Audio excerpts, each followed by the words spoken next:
A man's sob, raw and broken, tore me from the dark embrace of sleep. It was a sound of pure devastation, mingling with the soft patter of an early morning rain just beginning to fall. I rubbed my eyes, swinging my legs off the bed. The last tendrils of sleep clung to my consciousness. The sound continued, a shuddering, painful cry. It was coming from outside, from my front porch. I walked to the old wooden door of my home, a strange rhythm starting in my chest. Who could be crying on my doorstep at this hour? Fear flickered in my mind, but that sob, there was a startling familiarity to it. When I finally worked up the nerve to open the door, the sight before me made my entire world freeze. Ethan. It was Ethan, my son-in-law. He was standing there on the damp, rain-slicked porch, dressed in the white tuxedo that was supposed to mark the most magnificent day of his life. But now it was rumpled, stained with dirt, and soaked through by the persistent drizzle. His handsome, once joyful face was pale and streaked with tears. His eyes were bloodshot and swollen, as if he had been weeping all night. He looked at me with a guilt so profound, so heavy, I could feel its weight in the air between us. He was trembling, not from the cold of the rain, but from some deep internal agony. His lips parted, trying to form words, but only another ragged sob escaped. "I am so sorry, Helen." Those were the first words he managed to choke out, his voice hoarse and shattered. "I'm sorry, I'm so sorry." He collapsed onto the porch floor, bowing his head and weeping like a child, letting the rain and his tears merge into one. I stood there, frozen, unable to move or think. 1,000 questions swirled in my mind. What happened? Why was he here like this? And Chloe, my beloved daughter, where was she now? Last night was their wedding, wasn't it? The happiest day of their lives. A day that I, her own mother, was not allowed to attend. The pain I had tried to bury so deep yesterday surged back with the force of a tidal wave. The memory of 3 months ago returned to my mind, as clear and sharp as if it had just happened. 3 months earlier. Chloe's bright laughter still echoed in my little flower shop. Morning Glory Florist was my life, my heart, and our home. It was just a small one-story storefront in Queens, with our tiny 2-bedroom apartment tucked away in the back. It wasn't grand or luxurious, but every square inch was filled with love, memories, and the sweet fragrance of 1,000 different blossoms. The small, slightly lopsided birthday cake sat on our old kitchen table, its single candle flickering like a fragile hope in the quiet room. The air, which moments ago had been thick with years of unspoken pain, was now filled with the sweet, simple scent of vanilla frosting and brewing coffee. Chloe sat opposite me, her hands wrapped around a mug, her gaze fixed on the tiny flame. She looked different. The polished, anxious veneer she had worn for so long was gone, stripped away to reveal someone younger, more vulnerable, and yet, somehow stronger. The shadows under her eyes told a story of long hours at a thankless job and sleepless nights in a lonely room. But her posture was straight. She wasn't hiding anymore. "Make a wish, Mom," she said, her voice soft, almost hesitant. I closed my eyes. A year ago, I would have wished for Chloe's happiness, for her to have the life she dreamed of. Now my wish was simpler and infinitely more complex. I wished for healing, for a future built not on dreams but on truth. I blew out the candle. The wisp of smoke that rose from the wick felt like a release, a letting go of the past. We ate the cake in a silence that was no longer suffocating, but contemplative. It was the silence of two people learning a new language with each other, where every small gesture carried meaning. When she finished, Chloe didn't excuse herself and disappear. She stood up, carried our plates to the sink, and began to wash them, her movements practiced and sure. That first night set the rhythm for the months that followed. It was a slow, tentative dance of reconnection. Chloe never asked to move back in, and I never offered. She continued her life in her small rented room, working her retail job at the mall. But every Sunday without fail, she would come to the shop. At first, she would just sit quietly, watching me work, as if reacquainting herself with the scent of freshly cut stems and damp earth. Then she started to help.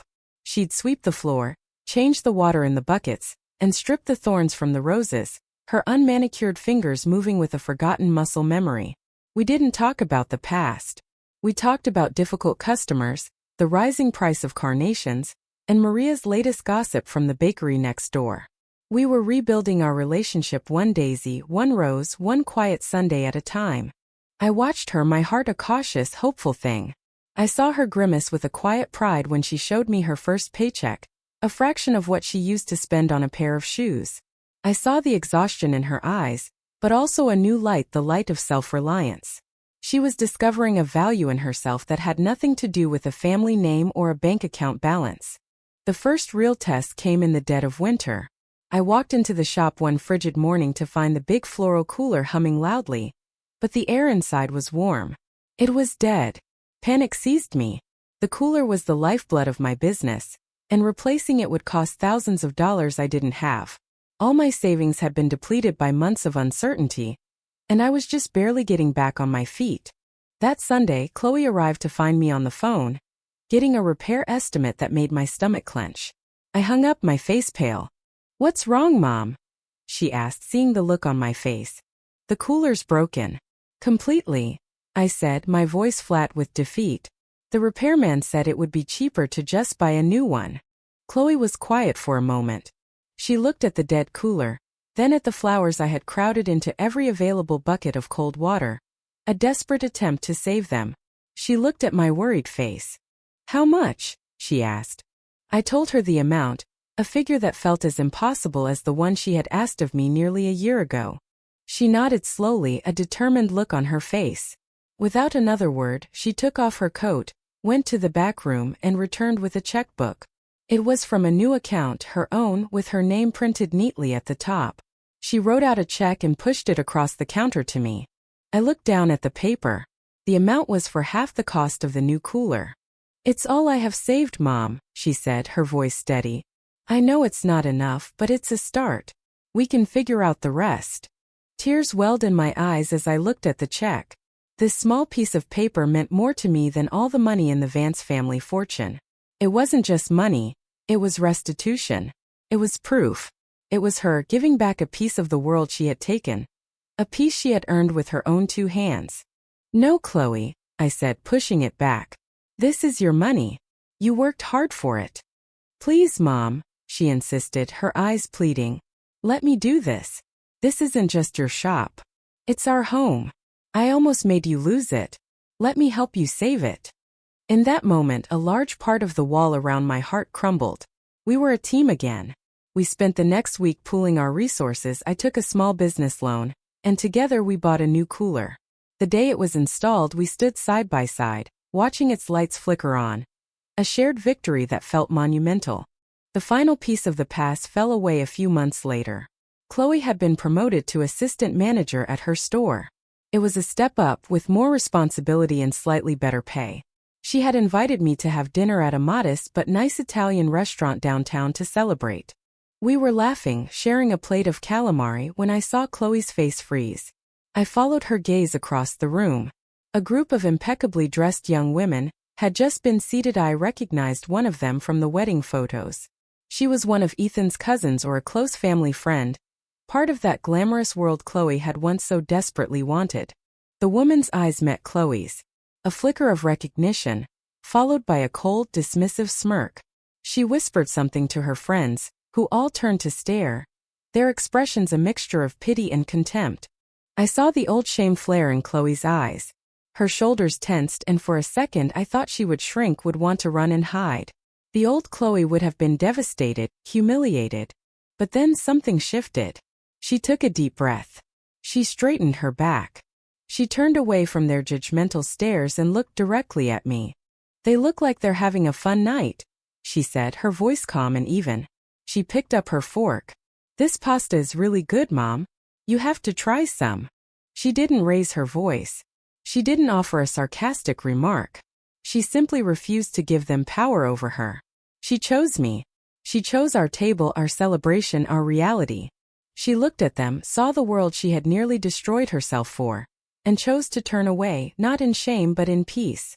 A single tear rolled down my cheek, but this time it was a tear of pure, unadulterated pride. My daughter had come home. Not just to the little flower shop in Queens, but home to herself.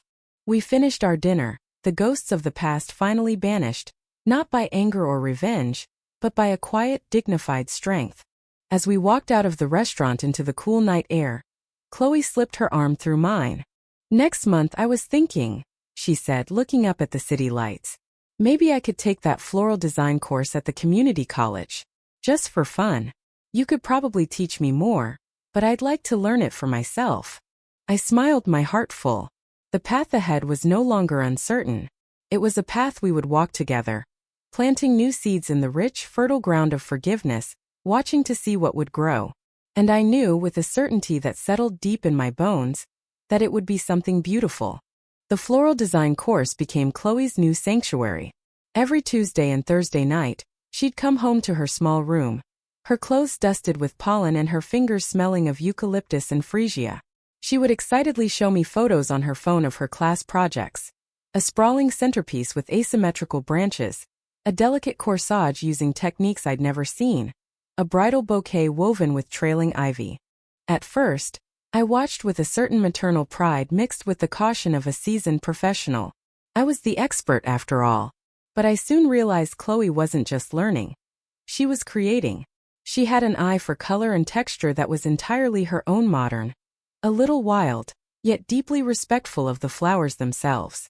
She saw combinations I would have overlooked, pairing humble Queen Anne's lace with sophisticated orchids, creating something new and breathtaking. Her newfound passion began to seep into Morning Glory florist. On her Sundays with me, she'd gently suggest new ideas. "Mom, what if we tried using more greenery in the window display? Like a big dramatic garland? What if we offered a wildflower subscription for local customers? Something less formal, more natural." The old Helen would have resisted, clinging to the familiar ways that had sustained her for 30 years. But the new Helen, the one who had seen her world crumble and been forced to rebuild, was learning to embrace change. I started to listen, to see the shop not just through my own eyes but through hers. We began to blend our styles. My classic, full arrangements gained a touch of her modern whimsy. Her wild bouquets were grounded by the traditional techniques I taught her. The shop began to feel different, brighter, more vibrant. Felt like us. One crisp autumn afternoon, the little bell on the door chimed and a young couple walked in. They looked to be in their mid-20s, holding hands, their faces alight with a nervous excitement. They weren't like the Van Cess world. Their clothes were simple, their smiles genuine. "Hi," the young woman said, her eyes wide as she took in the shop. "We live a few blocks away, and we just love your window. We're getting married next month." My breath caught in my throat. The word wedding still had the power to land a punch in my gut. A phantom pain from a wound I thought had healed. I felt a familiar cold dread creep up my spine. Chloe, who was in the back conditioning a new shipment of roses, must have sensed my hesitation. She came out, wiping her hands on her apron, a warm smile on her face. "Congratulations. That's wonderful news. How can we help?" The couple, named Sarah and Ben, explained their situation. They were having a small, simple ceremony at a local community garden, followed by a reception at a nearby restaurant. Their budget was tight, but their dream was big. They didn't want stuffy, formal arrangements. They wanted something that felt like them. Joyful, natural, and full of life. "We don't want it to feel like a big, fancy production," Ben said, squeezing his fiancée's hand. "We just want it to be beautiful. Real." I felt Chloe's eyes on me. She knew what I was thinking, the ghosts I was battling. After the couple left with a promise that we would work up a proposal, Chloe turned to me in the quiet shop. "Mom, I know this is hard," she said softly.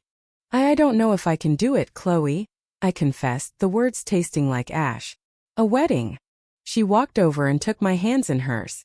Her hands were no longer the soft, delicate hands of an office worker, but calloused and capable, just like mine. "This one is different," she said, her voice firm and reassuring.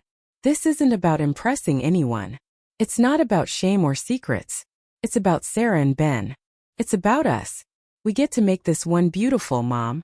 On our own terms." Her strength, her clarity was the anchor I needed. She was right. This was a chance to rewrite that painful memory, to reclaim the word wedding, and fill it with joy and creativity, the very things my shop was meant to represent.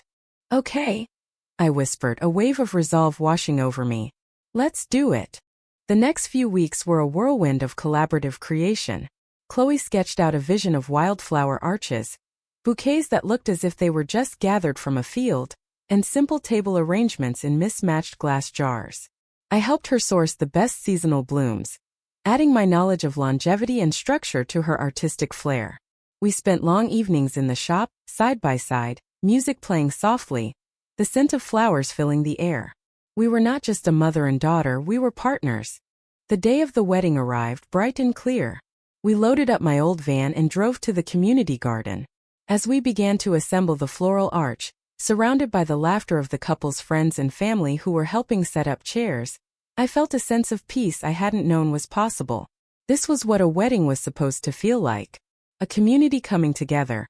A celebration of love, not wealth.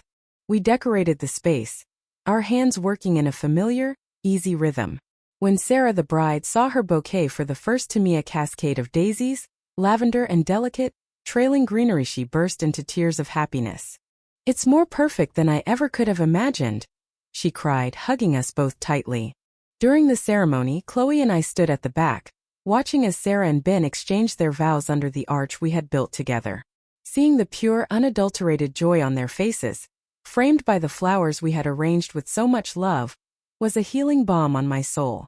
All the pain, all the humiliation of that other wedding, finally melted away, replaced by this simple, profound sense of purpose. Later, as we packed up our supplies, the sun setting behind us, Chloe turned to me, her face glowing. "It was a good day, Mom." "It was the best day," I replied, my voice thick with emotion. We drove back to the shop in a comfortable silence. As we unloaded the last of the empty buckets, Chloe paused at the front door. "I've been thinking," she began, a thoughtful look in her eyes. "Morning Glory Florist, it's a great name. It's you." She hesitated for a second. "But what about Morning Glory and daughter?" I looked at her, my daughter, standing there in the soft glow of the shop's light. She was no longer a child seeking my approval or a broken woman seeking my forgiveness. She was my partner, my equal, my future. A slow smile spread across my face, erasing the last of the worry lines around my eyes. "I like the sound of that," I said. "I like it very much." The shop wasn't just my past anymore. A legacy to protect. It was our shared future, just waiting to bloom. The words Morning Glory and Daughter were painted in a graceful, deep green script on a new wooden sign that hung above the shop door. Chloe had designed it herself, blending a classic font that honored the shop's history with a modern flourish that signaled its future. Inside, the change was just as palpable. The space felt more open, filled with light. Chloe's influence was everywhere. In the artfully arranged shelves of unique pottery, the curated corner of gardening books, and the vibrant, untamed energy of the bouquets that now defined their style. Our partnership had become a seamless choreography.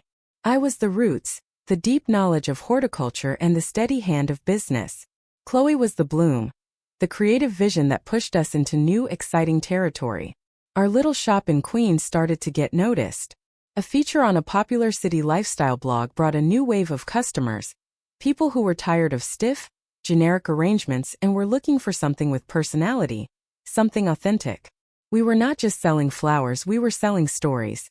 We were in the middle of a busy Saturday morning, the air thick with the scent of lilies and the happy chatter of customers, when the past walked in.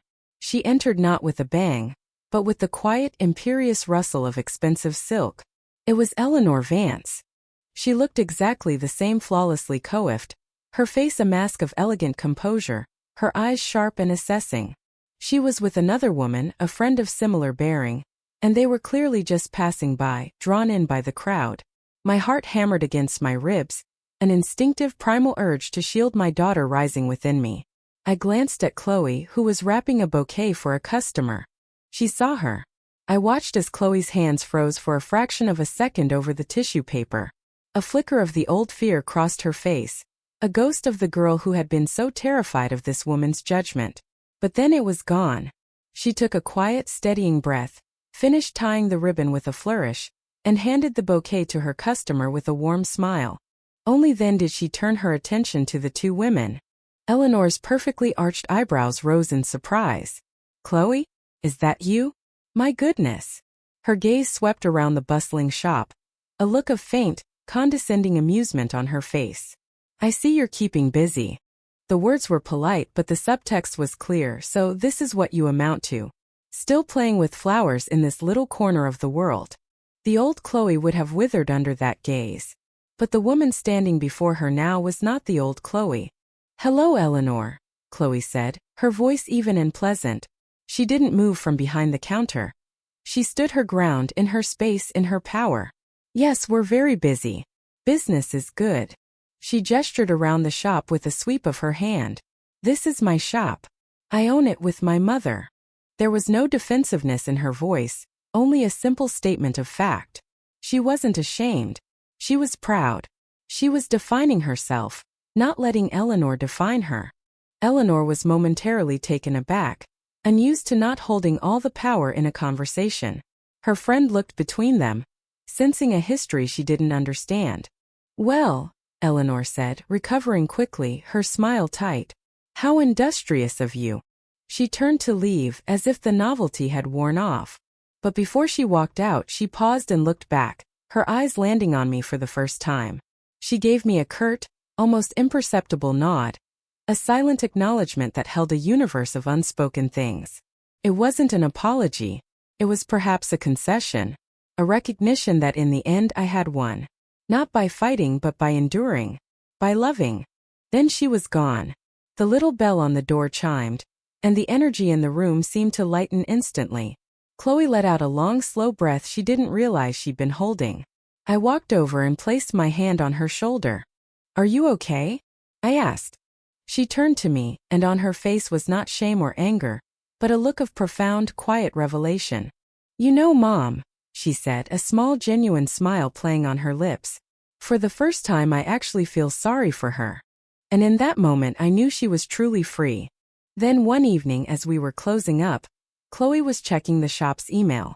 I saw her pause, her expression unreadable. "What is it, honey?" "It's an email," she said, turning the laptop screen towards me. "It's from Ethan." The name no longer sent a jolt of pain through me, just a gentle echo. The email was short and respectful. He wrote that he had finished his master's degree and had recently moved back to New York. He said he had heard through mutual acquaintances about the shop's success, and had even seen the feature online. He wrote that he was proud of her, and that he was happy for us both. He ended by asking if he could stop by the shop sometime, not for a big dramatic reunion, just to say hello, to see the place for himself, and to offer a final proper apology in person. "What do you want to do?" I asked Chloe, leaving the decision entirely up to her. She looked around our beautiful, thriving shop, a world we had built together. She looked at her own hands, strong and capable. "I think I'd like that," she said. "I think it's time." He came the following week on a quiet Tuesday afternoon. When the bell chimed, he stepped inside, looking hesitant, almost shy. He had changed. The slick, corporate confidence was gone, replaced by a calmer, more thoughtful maturity. He looked at Chloe, then at me, and gave us a small, genuine smile. "Wow," he said, his eyes taking in the transformed shop. "The pictures didn't do it justice. This place is incredible." Chloe smiled back, a calm, easy smile. "Thanks, Ethan. We've worked hard." There was no awkwardness, no lingering tension. It felt like a meeting between old friends who had shared a difficult past and had both emerged, changed on the other side. He turned to me. "Helen, I never properly apologized for my part in everything. For being so blind. For not protecting you both from my mother's influence. I am truly sorry." "It's in the past, Ethan," I said, and I meant it. "We've all moved on." Then he looked at Chloe. This was the moment that mattered. "And Chloe," he began. "Ethan, wait," she interrupted gently. She stepped out from behind the counter, facing him directly. "I'm the one who needs to apologize. I was so lost back then, so scared. And what I did to you, and especially what I did to my mom, it was unforgivable. I built our entire relationship on a lie because I was too weak to be myself. I am so sorry for the person I was, and for the pain I caused you." Her apology was not the desperate plea of the girl in the hotel room. It was the clear, honest confession of a woman who knew her own worth. A woman who could look back at her past without flinching and own her mistakes. Ethan's eyes were filled with a deep, respectful sadness. Thank you for that, Chloe. It means a lot. He looked between the two of us, at our easy companionship, at the life we had built. I'm really happy for you. For both of you. He didn't stay long. He bought a small potted succulent, paying with his own credit card. A customer like any other. As he left, he turned at the door. Take care, Helen. Chloe. You too, Ethan, we said in unison. The bell chimed and he was gone. The final ghost had been laid to rest. I looked at Chloe, who was staring at the door, a peaceful, contemplative expression on her face. She turned to me, a single tear tracing a path down her cheek. But this one was different from all the others. It was a tear of closure, of absolute peace. She wiped it away with the back of her hand and smiled. Okay, she said, her voice bright and clear. Those peonies aren't going to arrange themselves. I smiled back, my heart so full it felt like it could burst. I watched as my daughter, my partner, turned back to her work, her hands moving with purpose and grace among the flowers. Our past was a part of our story, the soil from which we had grown. But our future was here, in this beautiful sun-drenched room, fragrant and full of life, waiting for us to create it together. With the past finally settled, a new joyful energy infused morning glory and daughter. We weren't just surviving anymore, we were thriving, and our ambitions grew with our success. We started hosting weekend workshops in the shop, wildflower bouquets, terrarium building, holiday wreath making. They sold out within hours. Chloe was a natural teacher, patient and encouraging, her passion for her craft infectious. I would handle the logistics and offer bits of old-school wisdom, and together we created a warm, communal space that was becoming a neighborhood hub. Our little shop was bursting at the seams. We had buckets of flowers spilling into every corner, boxes of supplies stacked high in the back room. The idea, once a distant daydream, became a serious conversation over our Sunday night dinners. What if we expanded? Chloe said one evening, sketching on a napkin. The storefront next to us has been empty for months. What if we knocked down the wall? We could have a dedicated workshop space, more retail area, a proper office. It was a huge leap, a financial risk that would have terrified me a few years ago. But now I didn't feel fear. I felt excitement. I looked at Chloe, at the confident, capable woman she had become, and I trusted her. I trusted us. We took the plunge. The months of renovation were chaotic and stressful but exhilarating. We oversaw contractors, picked out paint colors, and designed the new layout together. The day the wall came down, revealing a cavernous new space waiting to be filled, we stood in the dust and debris, holding hands, and it felt like our possibilities were suddenly limitless. The grand reopening of the new, expanded Morning Glory and Daughter was a testament to how far we had come. The entire neighborhood seemed to turn out. Maria from the bakery brought over trays of celebratory pastries. Our regular customers mingled with new faces drawn in by the buzz. The shop was filled with laughter, music, and the overwhelming scent of thousands of flowers. Standing in the middle of it all, watching Chloe effortlessly charm a group of people by the new workshop tables, my heart swelled with a pride so fierce it almost hurt. This was her victory. This beautiful, bustling, life-filled space was the physical manifestation of her journey from shame to strength. Later that evening, after the last guest had left and we were basking in the quiet aftermath, Chloe came over and handed me a small, beautifully wrapped gift. What's this? I asked, surprised. Just something I've been working on, she said, her cheeks slightly flushed. I carefully unwrapped it. Inside was a framed document. It was a new business license, officially registering the shop under its new name. But below that was another document, one that made me gasp. It was a partnership agreement, a legal document drafted by a lawyer, officially making Chloe a 50% owner of the business and the property. Chloe, I whispered, my voice thick with unshed tears. You didn't have to do this. It was always going to be yours. I know, Mom, she said, her eyes shining. But I didn't want it to be something that was given to me. I wanted it to be something I earned, something we built together. She took a deep breath. For years I took from you. I took your money, your security, your trust. This is me giving back. This makes us partners. For real. In every way. I pulled her into a hug, the crisp paper pressed between us, feeling the solid, unbreakable strength of the bond we had forged through fire. We were more than mother and daughter now. We were equals, creators, two halves of a whole. A year later, on a warm spring day, a letter arrived. It was addressed to Chloe. The return address was a law firm in the city. She opened it with a curious frown, which slowly deepened into a look of disbelief. "What is it?" I asked. She handed it to me, her hand trembling slightly.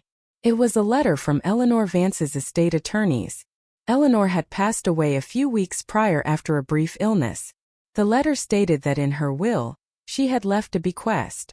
Not to Ethan, but to Chloe. It wasn't a vast sum, not by Vance standards, but it was significant.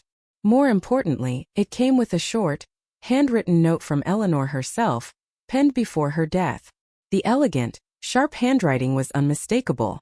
"Chloe," the note began. "I have learned in my final years that pride is a cold and lonely currency.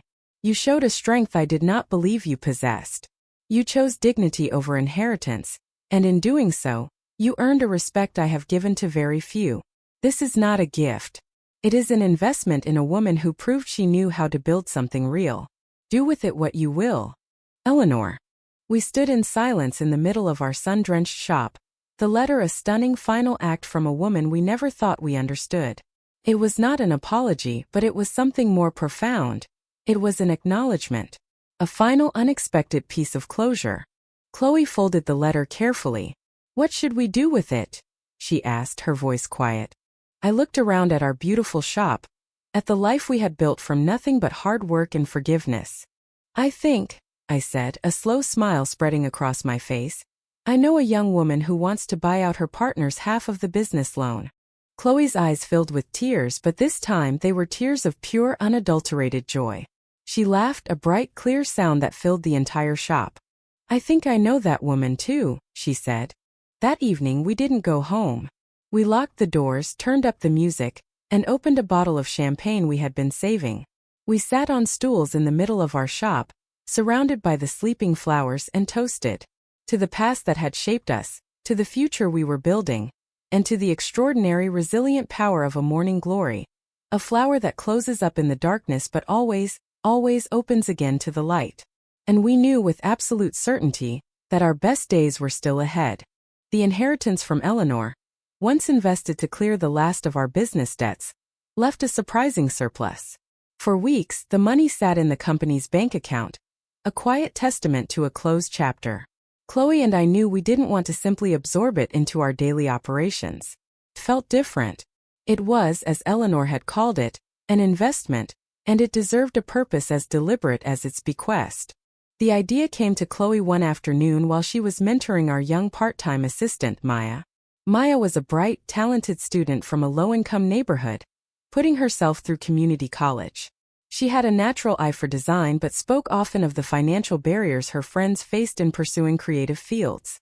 That evening, Chloe came to me, her eyes alight with a familiar fire. "Mom, I know what we should do with Eleanor's money." She laid out her vision. It wasn't about expanding the shop further or buying a bigger delivery van. It was about planting seeds in others. She proposed we establish the Morning Glory Grant, a small annual scholarship program dedicated to helping young, aspiring florists and horticulturalists from underprivileged backgrounds in New York City. It would offer funding for courses, tools, and mentorship. "Think about it, Mom," she said, her voice full of passion.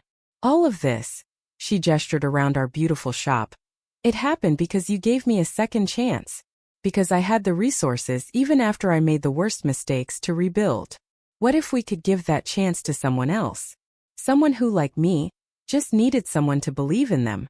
It was the most perfect idea I had ever heard. It was a way to transform Eleanor's complicated legacy money born of pride and power into something rooted in compassion and opportunity. It was the ultimate expression of our own story. Setting up the grant became our new project. We worked with a lawyer to establish a small foundation. We created an application process, focusing not just on talent, but on passion and need. We would be the selection committee, just the two of us. The first year, we received dozens of applications.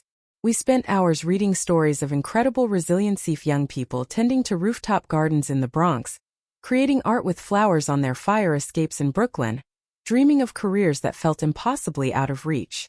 It was humbling and deeply moving. We chose our first recipient together.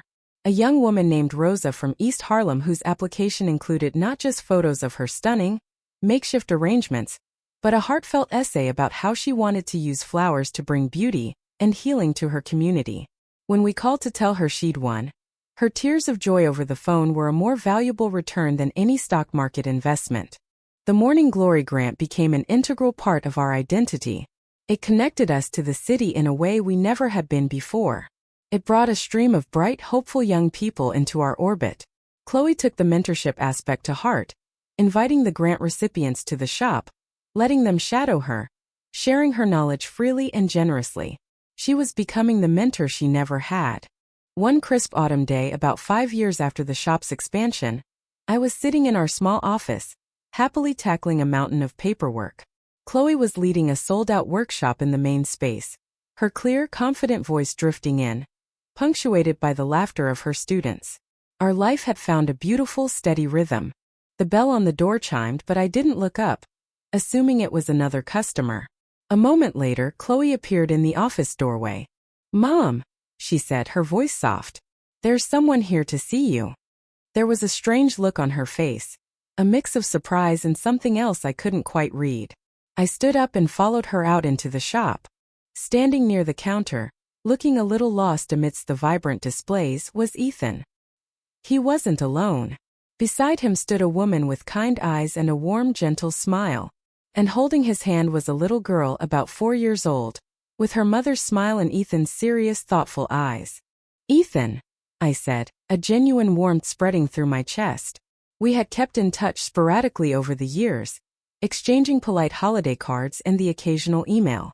I knew he had remarried and was happy. "Helen," he said, his smile reaching his eyes. "It's so good to see you. I'd like you to meet my wife, Anna. And this is our daughter, Lily."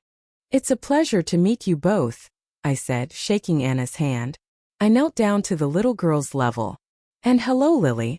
This is a beautiful flower shop, isn't it?"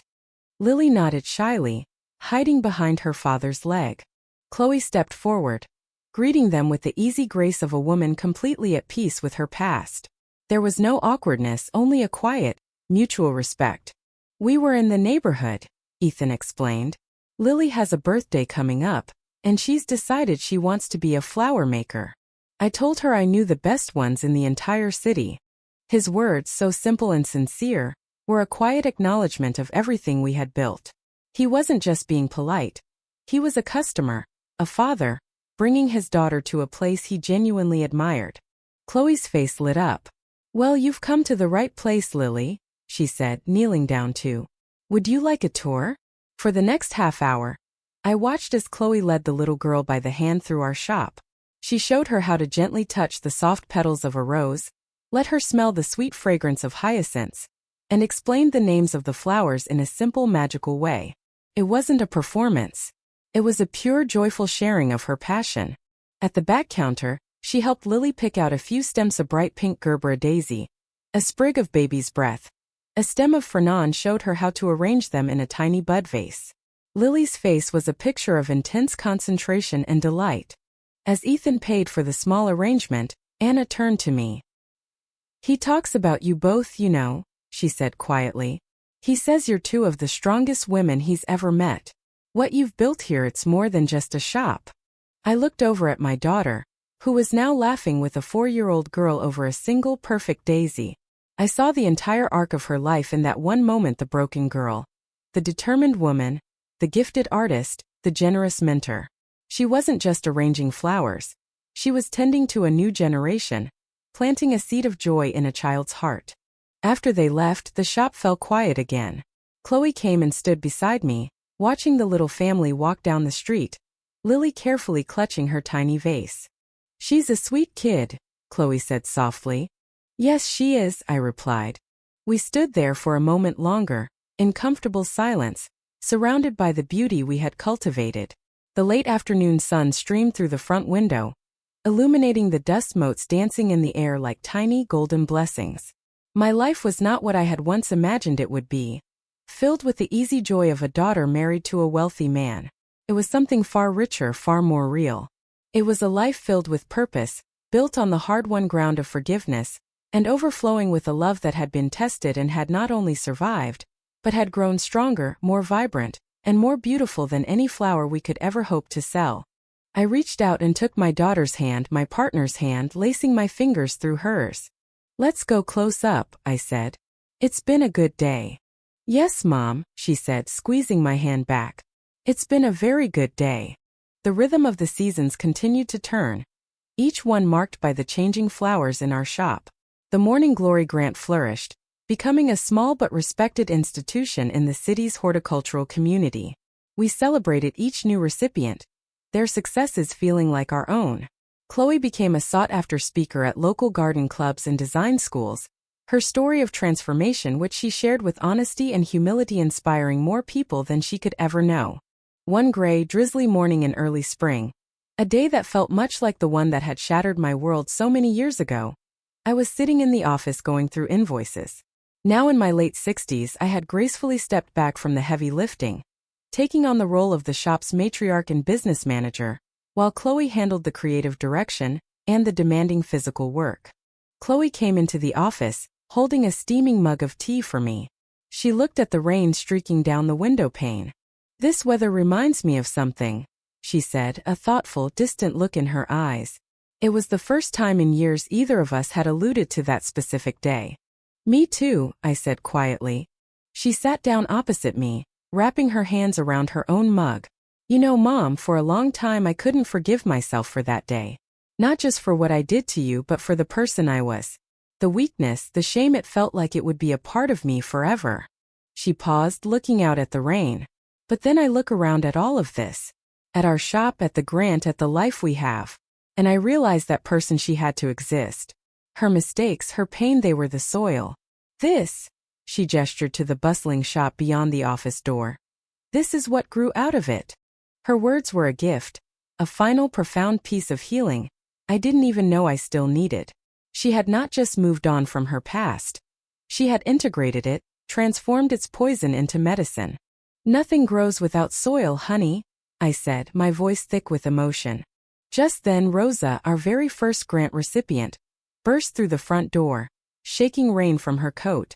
She had since started her own small floral business in her neighborhood, a thriving enterprise that was bringing so much beauty to East Harlem. "You are not going to believe this," she said, her face beaming as she rushed into the office, holding up her phone. She showed us an email. A major city publication was doing a feature on up-and-coming community-focused entrepreneurs, and they wanted to profile her and her business.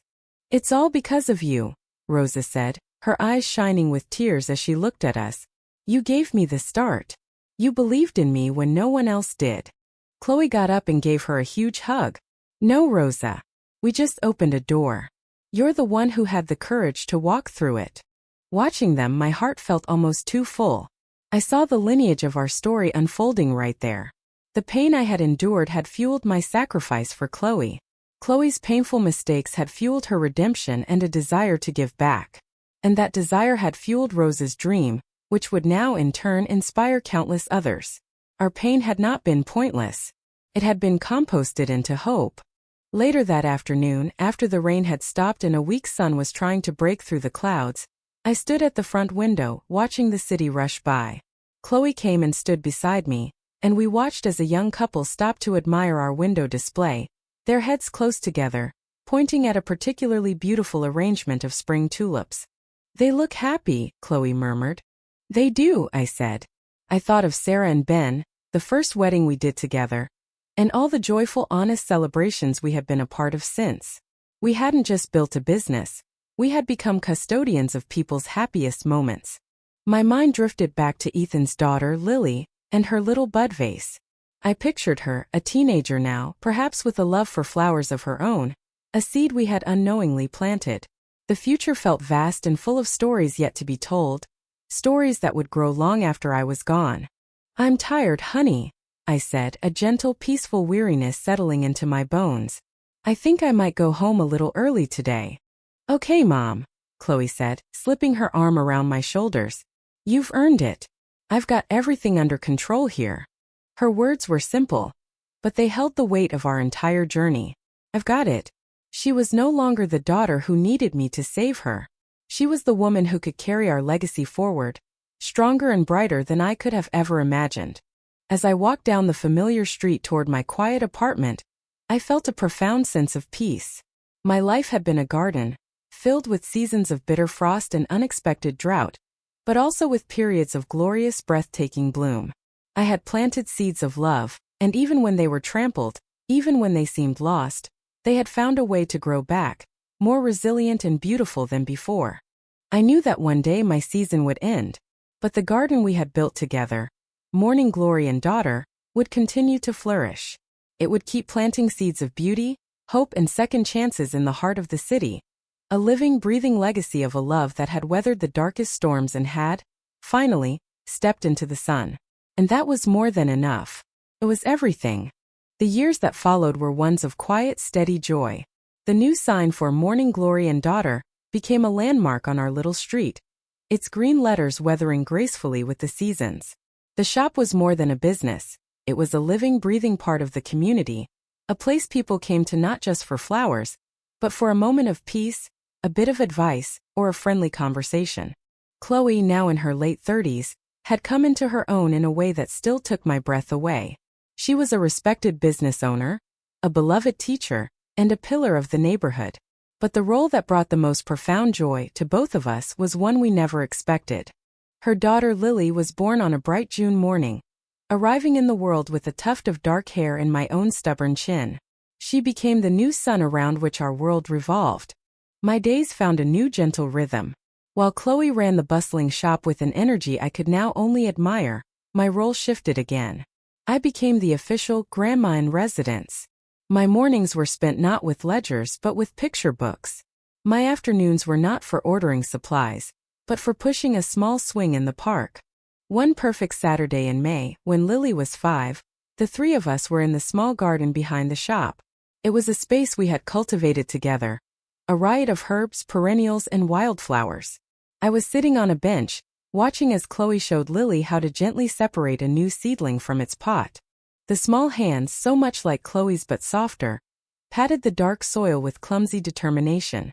Chloe knelt beside her, her head bent close to her daughter's, her voice the same patient, encouraging tone she used in her workshops.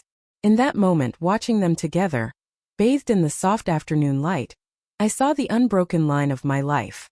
I saw the desolate woman I had been, weeping on a rain-soaked porch, my world in ashes.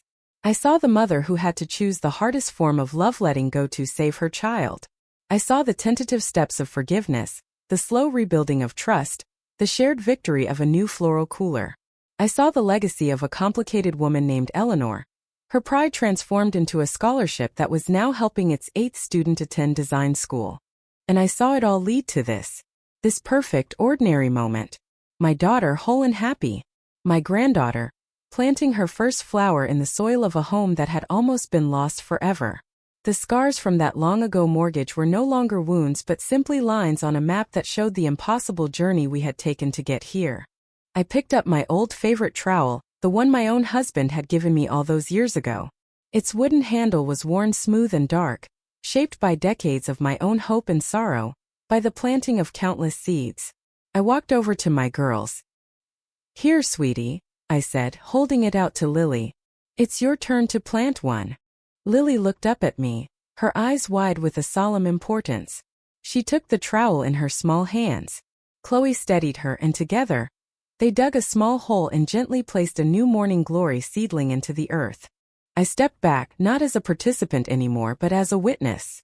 The sun was beginning to set, casting long golden rays across our small garden. It illuminated my daughter and my granddaughter, their two heads bent together over the soil, their hands intertwined. They were the gardeners now. My work was done.